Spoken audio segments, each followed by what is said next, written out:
నమస్కారం అందరికీ మా ఛానల్కి స్వాగతం. ఈరోజు మనం చాలా రుచిగా ఉండే సాంప్రదాయక స్వీట్ బొబ్బట్లు లేక ఒబ్బట్లు ఎలా చేయాలో చూసేద్దాం రండి. ఈ స్వీట్ని ముఖ్యంగా పండుగలలో ఉగాది, సంక్రాంతి, దీపావళి వంటి ప్రత్యేక సందర్భాల్లో చేస్తారు. బయట కొనుక్కునే ఒబ్బట్లు చాలామందికి ఇష్టం, కానీ ఇంట్లో చేసినవి మాత్రం ఇంకా రుచిగా ఉంటాయి. ఇప్పుడు మృదువుగా ఉండే ఒబ్బట్లు ఎలా చేయాలి, పూర్ణం సరైన రీతిలో ఎలా తయారు చేయాలో, ఒబ్బట్లు చీలకుండా ఎలా వేయాలి అన్ని స్టెప్ బై స్టెప్గా చూపిస్తాను. అయితే ఆలస్యం లేకుండా రెసిపీని ప్రారంభిద్దాం రండి. ముందుగా ఒక బౌల్ తీసుకుని అందులో 1 కప్పు మైదాని, అలాగే 1 కప్పు చిరోటి రవ్వ ఏదైతే ఉంటుందో దాన్ని వేసి అందులోకి చిటికెడు ఉప్పుని కూడా వేసేసి తర్వాత చిటికెడు పసుపు వేయండి.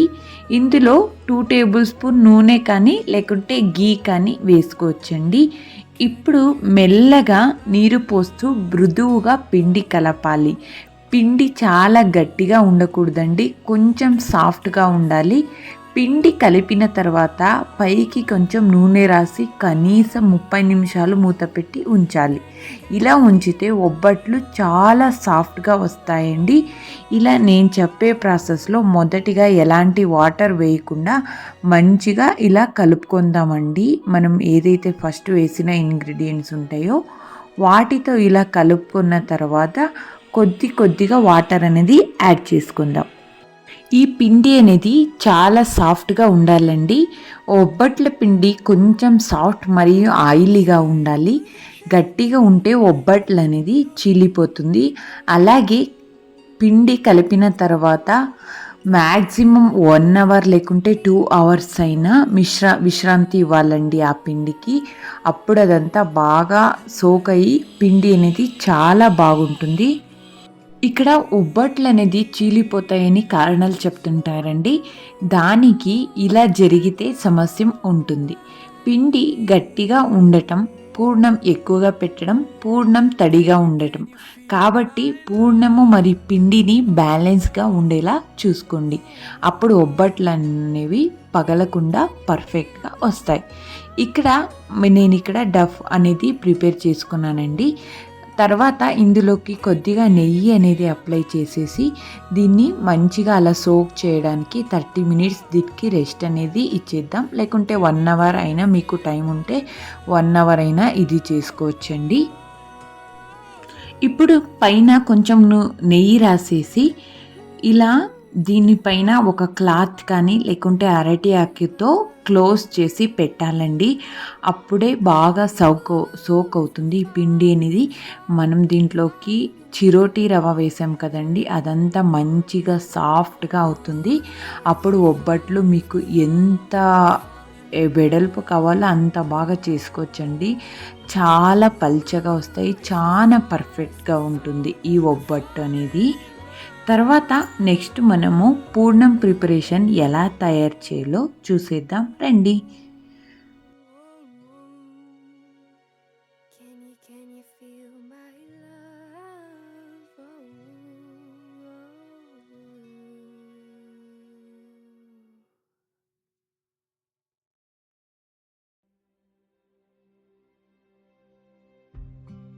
ముందుగా ఒక బౌల్ తీసుకొని అందులోకి పప్పు అనేది వేసేసి, మీరు శనగపప్పు అయినా తీసుకోవచ్చండి, అలాగే కందిపప్పుతో కూడా ఈ పూర్ణాన్ని తయారు చేయొచ్చు.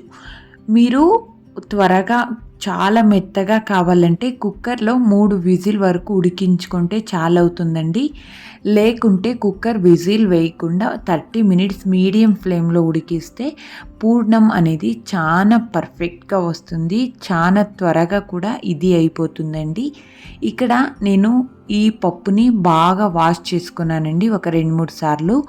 తర్వాత ఇలా కుక్కర్లో తీసుకొని కొద్దిగా ఉప్పు వేసేసి తర్వాత అందులోకి 1 టేబుల్ స్పూన్ దాకా నెయ్యిని వేసినానండి.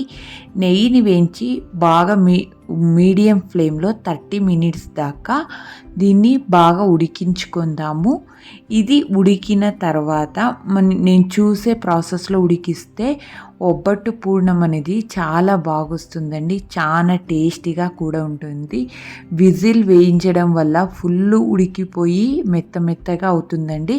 సో ఇలా కొద్దిగా మూత పెట్టేసి నేను చూపించే ప్రాసెస్లో ఉడికించండి. పప్పు అనేది ఆ టేస్ట్ ఇంకా చాలా బాగుంటుంది. ఒకసారి ఇలా ట్రై చేసి చూడండి. ఈ ఉగాదికి మీ ఇంట్లో అందరూ మిమ్మల్ని మెచ్చుకునేలా ఒబ్బట్టు అనేది ప్రిపేర్ అవుతుంది.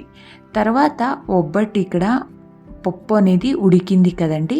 సో ఒక స్ట్రైనర్ అనేది తీసుకొని ఇలా వడగట్టుకుందాం ఈ పప్పుని. అందులో ఉండే నీరు పూర్తిగా తీసేయాలండి. పప్పు సపరేట్, ఆ నీరు సపరేట్ అనేది చేసుకుందాం. కొద్దిగా ఇది వాటర్ అంతా డ్రై అయిన తర్వాత మళ్ళీ ఒక కడాయి తీసుకొని అందులోకి ఈ పప్పు అనేది వేసేసి బాగా, తర్వాత ఇందులోకి ఈ పప్పు మరి బెల్లము పూర్ణం వేడిగా ఉండంగా ఉపయోగించకూడదండి. ఒబ్బట్టు అనేది చెడిపోతుంది. కాబట్టి పూర్ణం పూర్తిగా చల్లారిన తర్వాతనే ఉండలా చేయండి. పూర్ణం మెత్తగా ఉండాలండి. కావాలంటే మిక్సీలో ఒకసారి గ్రైండ్ చేస్తూ పూర్ణం చాలా స్మూత్ అవుతుంది. అప్పుడు ఒత్తేటప్పుడు నూనె ఉపయోగించండి. పిండి సాఫ్ట్ కాకుండా ఉండటానికి అరటి ఆకు లేకుంటే ప్లాస్టిక్ షీట్ బటర్ పేపర్ని పై కొంచెం నూనె రాసి వత్తాలండి. అప్పుడు ఆ పిండి అనేది చాలా సాఫ్ట్గా వస్తుంది. తర్వాత ఇది మీడియం ఫ్లేమ్లోనే కలుపుతూ ఉండాలండి. కొద్దిసేపటికి ఈ మిశ్రమం అనేది గట్టిగా అవుతుంది. ఇప్పుడు ఇందులోకి యాలకుల పొడి, కొంచెం నెయ్యి వేసి బాగా కలపాలి. తర్వాత ఒక మిక్సర్ జార్లో తీసుకొని మంచిగా బ్లెండ్ చేసుకోవాలండి, ఒక ఫైన్ పేస్ట్ లాగా. తర్వాత ఒబ్బట్టు అనేది ఎలా ప్రిపేర్ చేయాలో చూసేద్దాం రండి.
ఇప్పుడు ఇలా బ్లెండ్ చేసుకున్న పూర్ణాన్ని చిన్న చిన్న ఉండల్లా ఇలా చేసుకుంటూ ఒక పక్కన పెట్టుకోవాలండి. మాకు ఎన్ని ఒబ్బట్టయితే కావాలో అన్ని పిండిని చేసుకొని ఇలా పక్కన పెట్టుకున్న తర్వాత మనం ఇప్పుడు ఏదైతే మైదా పిండిని మళ్ళీ చిరోటి దీన్ని ఒబ్బట్టు చేయడానికి ప్రిపేర్ చేసామో దాన్ని కూడా తీసుకొని మంచిగా ఇప్పుడు ఒబ్బట్టు అనేది చేసుకుందామండి. ఇంకొకసారి ఆ మైదా పిండిని బాగా కలుపుకోవాలి. ఇప్పుడు మనం ఒబ్బట్టు ప్రిపేర్ చేసేటప్పుడు అప్పుడు ఇంకా బాగా మెత్తగా వస్తాయండి ఒబ్బట్లు అనేది. ఇప్పుడు నేను చూపిస్తున్నాను చూడండి, ఇలా ఆకు తీసేసి హాఫ్ అన్ అవర్ అయిన తర్వాత నేను ఇక్కడ పిండి అనేది చూపిస్తున్నాను. ఎంత బాగా మెత్తబడిందో మీరే చూస్తుండొచ్చు. మళ్ళీ ఇలా కలుపుకున్న తర్వాతనే ముద్దగా తయారు చేసిన ఒక చిన్న బాల్స్ లాగా తీసుకోవాలండి. ఇప్పుడు ముందుగా తయారు చేసిన మైదా పిండిని తీసుకుందాం. చిన్న ఉండల్లా చేసుకోవాలి. ఒక పిండిని చేతిలో తీసుకొని చిన్నగా ఒత్తాలండి. ఇప్పుడు మధ్యలో పూర్ణం ఉండ పెట్టి మెల్లగా మూసుకోవాలి. ఇప్పుడు నూనె రాసిన ప్లాస్టిక్ షీట్ లేదా అరటి ఆకు మీద పెట్టి చేతిలో మెల్లగా ఒత్తాలి. ఇలా ఒబ్బట్టు ఆకారంలో చేసుకోవాలి. ఆకుపై కొద్దిగా గీని అప్లై చేయండి. ఈ ఒబ్బట్టుకి గీని అప్లై చేయండి, ఇంకా రుచి బాగా వస్తుందండి. ఇలా ప్రెస్ చేసుకుంటూ ఇలా ఒబ్బట్టు షేప్లో చేసేస్తే ఒబ్బట్టు అనేది రెడీ అయిపోతుందండి. ఇప్పుడు ఇలా ఒబ్బట్టుని అన్నీ ప్రిపేర్ చేసుకోవాలండి, ఒకటి ఎత్తునట్లే ఒకటి. ఇప్పుడు ఒక తవా వేడి చేసుకోవాలి. తవా వేడయ్యాక అందులోకి కొద్దిగా ఆయిల్ని కానీ నెయ్యిని కానీ వేసేసి తర్వాత మనం ఏదైతే ఒబ్బట్టుని ఆకుపైన తట్టింటామో ఆ ఒబ్బట్టుని మెల్లగా అందులోకి వేసేయాలండి. తర్వాత రెండు వైపులా బంగారు రంగు వచ్చేంత వరకు కాల్చాలి. ఇలా చేస్తే ఎంతో సాఫ్ట్గా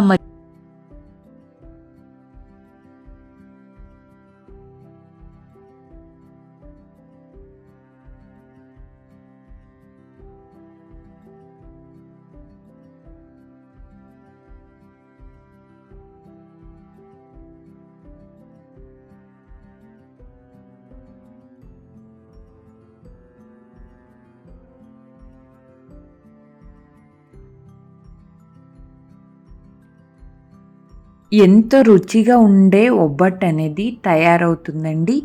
మీకు అన్ని ఒబ్బట్లను ఇదే విధంగా కాల్చుకోండి. తర్వాత ఇది వేడిగా ఉన్నప్పుడే కొంచెం నెయ్యి వేసి సర్వ్ చేస్తే రుచి ఇంకా పెరుగుతుందండి. ఇది పాలు లేదా పాయసంతో కూడా తినవచ్చు. ఇంట్లో చేసే ఈ సాంప్రదాయపు స్వీట్ మీ కుటుంబ సభ్యులకు తప్పకుండా నచ్చుతుందండి. అలాగే ఈ ఉగాదికి ఒకసారి ఇలా ఒబ్బట్టు అనేది ట్రై చేసి చూడండి. అలాగే ఈ వీడియో మీకు నచ్చితే లైక్ చేయండి, షేర్ చేయండి, మా ఛానల్కి సబ్స్క్రైబ్ చేయండి మర్చిపోవద్దు. ఇంకా ఇలాంటి రుచికరమైన వంటల కోసం మా ఛానల్ని ఫాలో అవుతూ ఉండండి. మళ్ళీ తదుపరి వీడియోలో కలుద్దాం. ధన్యవాదాలు. Thank you for watching.